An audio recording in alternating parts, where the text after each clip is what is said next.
ওরা কখন ঢুকছিস? ও মিনু, মিনু চলে আসবে তাড়াতাড়ি, 3টের মধ্যেই ঢুকে যাবে বলেছে। না না, তোরা তাড়াতাড়ি চলে আয়।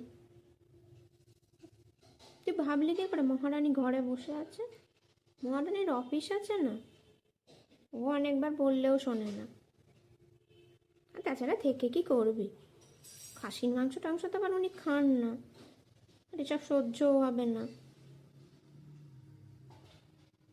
আরে রবিবার দিন দেখিস না, বউ আবার তেল লঙ্কা এসব ছাড়া খাবার খাবে বলে আমার ছেলে তো আবার নিজে হাতেই রান্না করে।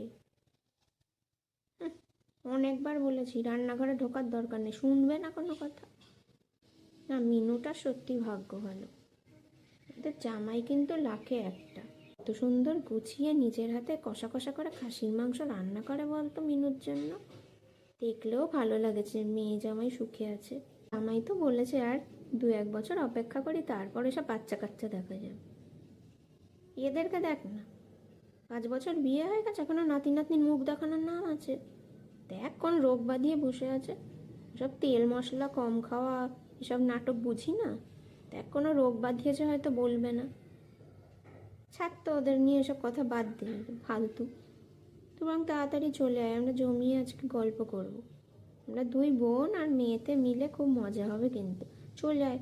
আবার মহারানী রাত্রিরে আসলে পরে তো আবার বেশি কথা বলা যাবে না, মহারানীর আবার কাজে অসুবিধা হয়।